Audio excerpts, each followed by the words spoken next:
Your Steve Jones Show podcast is loading now. The Steve Jones Show podcast is sponsored by Sunbury Motors, North 4th Street in Sunbury, and Sunbury Motors Kia, routes 11 and 15 in Hummel's Wharf. Absolutely one of the best in the business. Such great respect for Mike DeCourcy, Sporting News, and also BTN. Mike, welcome. Great to have you with us. Hey, Steve. How you doing? I'm doing well. Mike, what was your first thought when you heard about the news on Thursday that this was going to happen? Because it certainly, at least on my end, it felt like it just came out of the blue. Well, I was when I first saw on Twitter the wording that it was possible, although it hadn't been verified yet, I was like, oh, please. Do I have to deal with this on the way into the July 4th weekend? Yes. And then I saw John Wilner's name on it, terrific writer for the San Jose Mercury News. And I said, doggone it, I do have to deal with it today. Yeah. So that, when things like this happen, Steve, the first thing you think of is, how does it affect me right now? And not, is this a good idea, bad idea? No, this is more work for me. That was my initial reaction. But subsequently, I mean, I understand why it happened, and I understand, to an extent how it happened. And what baffles me is how this. Here's the thing that amuses me about this stuff. Okay, so this took everybody completely by surprise. I mean, there had been no in the mainstream media, there had been no indication that anything like this was going to happen. But in the 6 days since, we got it all figured out. We got it all figured out what's happening next. We know for certain what's going to happen. Exactly, because this part's moving here, this part's moving here. There's going to be two super conferences. All of a sudden, we know everything. No. And I'm with you. As soon as I saw John Wilner's name on it, I knew it was fact. That's just the way it is. If your name had been on it, I would have said the same thing. So, Mike, I'll take this in a couple parts. So let's start with the basketball part of it, because obviously this is done for TV contracts and football and so forth. What about the basketball part of it? What can that mean for the Big Ten moving forward, and then eventually with the NCAA tournament? Well, I mean, I think it makes the league stronger. UCLA and USC. USC's been very good under Andy Enfield. They've had some terrific teams 2 years ago, made the Elite Eight. They've had some very good players there. They came very close. I was at the game in South Carolina that they played against Miami. It was a 7-10 matchup, and they had a great opportunity to win that game, and Miami wound up in the Elite Eight. So they had a very strong year this year. And UCLA in the Final Four 2 years ago, in the Sweet 16 this year, and again, very close to the Elite Eight. Took Caleb Love having a career game, really, one that sort of seemed to come almost out of nowhere, that he had that ultimately defeated UCLA in the Sweet 16. So they've got a lot of those players back this year. Mick has recruited well. Mick Cronin has recruited well for next year, or for this year, I should say, for this season. Adam Bona was a top 15 player in the class of 2022. So they've got a lot going for them right now. And I think it's going to be very interesting to see, one, does being in the Big Ten open new recruiting avenues for UCLA? Because they can basically tell any player in the country practically that they can bring them close to home, whether it's in the East with the three schools that are there, whether it's in the Midwest. And of course, if they are Cali kids, then they'll be right there. They'll play a ton of home games at Poly. So I think that this offers UCLA, in particular, with their national brand, the opportunity to maybe more comfortably expand their recruiting reach than it already was. In the world of super conferences, there are all sorts of theories of what can happen down the road. The NCAA tournament contract with Turner and CBS runs through 2032, and it's a little bit better than $1 billion per year. There's a magic and a charm to it that I think increases the value personally every year I see it. What is your thought on the NCAA tournament moving forward based on everything that's been happening? Well, one of the interesting things of when you think about it, Steve, is like now that the media has gone past the 5-conference, 5 Power 5, and the imagined. Remember when it was going to be 4 16-team super conferences? The media convinced us Yes. it was going to be 4 16-team super conferences. We were going to have that degree of symmetry. Yeah. In this environment. Yeah, that was a funny one. Yeah. But they rolled with that for a decade. Yes. Until they just abandoned it last week. In a way, it makes me think that the NCAA tournament is more secure than ever, because you can't have an SEC versus Big Ten basketball tournament and think that's going to be worth even on a per capita basis close to what the NCAA tournament is worth. So it doesn't make sense to abandon that. Money is money. Yes. And if money weren't important, then UCLA and USC would still be in the Pac-12. Right. Because it's not that they're dying to play against the teams in the Big Ten. It's that it was basically ballpark double the money, if not more so.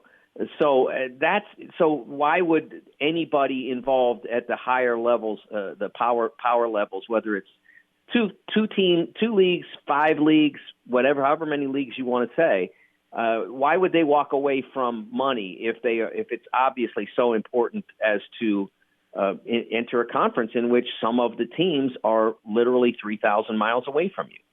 Well, I mean, the Big Ten has gone from Philadelphia to Lincoln to New York to Los Angeles. That's where it is now, and it's a national league. So let's get to an article that you wrote on Sporting News about possibilities of others. And the first one was Notre Dame. Notre Dame cherishes its football independence. They are in the ACC. What's your thought on that, if there even is anything? Well, I think the first thing, Notre Dame, I was surprised, Steve. I hadn't really thought ever, since football is a secondary priority for me, I had never really thought or paid much attention to how much money Notre Dame was getting from NBC for their television rights for that Saturday broadcast. I was surprised when I saw that it was what the figure I saw quoted was less than $20 million. Right. Now they obviously get more when you take in the road games they play. They get paid for those from whose ever contract it is, whether they're playing a Big Ten school or a SEC school or whoever. They get paid for those. They don't do those for free. But even if it pushes up their income, to the low 20s, and then you add in the payout from the ACC for their non-rev and men's and women's basketball, it still is less than $30 million. If those figures are, the figure I was seeing was correct. So in a sense, I mean, what they're looking at is a difference of close to $100 million a year. Let's use that as a round figure because it's not far from the truth, and it's a convenient figure. That's $100 million a year to be independent over 10 years. Basically, it's $1 billion decision. Yes. I mean, the question they have to answer for themselves. And hey, it may require no more than calling all the people into the relevant people into a boardroom saying, are we good with this? And them all saying, yep, we're good. I mean, it may be no more complicated than that. Could be. But it's something they have to think about. It's $1 billion. That's a lot of money, but they have resisted that in the past. It's just never been quite so stark before. And I'll give you one other, and they are, of course, tied in with the grant rights, which most legal experts say is a pretty close to ironclad. But what kind of fit as a Big Ten team would North Carolina be? Excellent. They fit the academic profile. If you remove the episode from a decade or so ago, right. They're a member of the AAU. It's a great university. One of my nephews is an alum.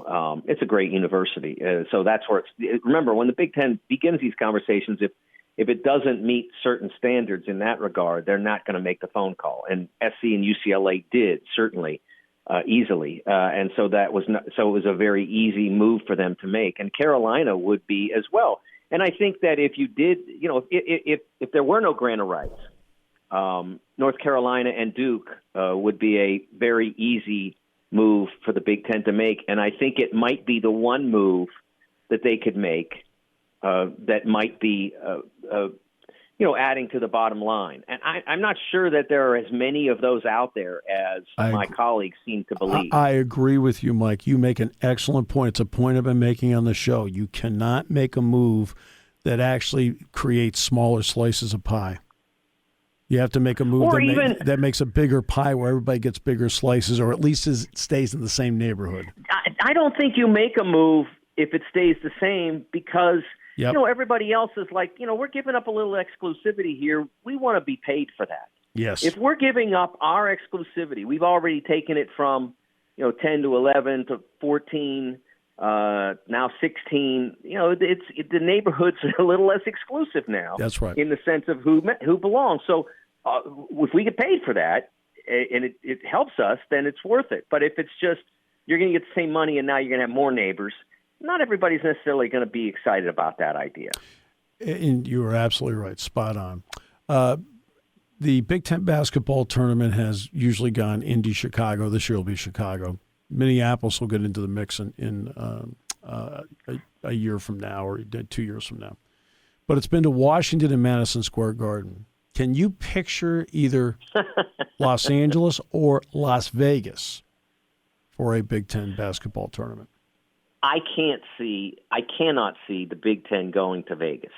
Okay. It just wouldn't be fitting with the image, and let's be honest, USC and UCLA are not in Vegas. That's right. That may be where they staged their tournament before, and it was pretty cool for the last several years. But could I see it at the Staples Center one day? Yeah. It might be interesting for them to do that. The one problem that they would have is that it would certainly alter the time zones. I mean, all the players, they're used to playing at certain times of the day. It would be interesting to see how they would handle a 9 a.m. game, for instance.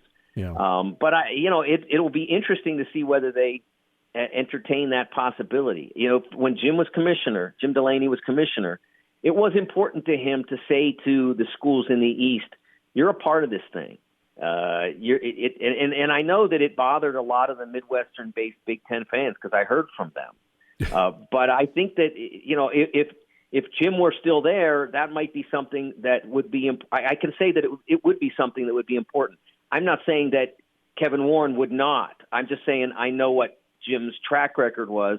It wouldn't surprise me if Kevin Warren said, yeah, that worked for us to go to the Garden. It worked for us to go to D.C. Let's do this. We'll work out the logistics of it, but let's do this to show the L.A. schools that they are very much a part of this organization and a very important part.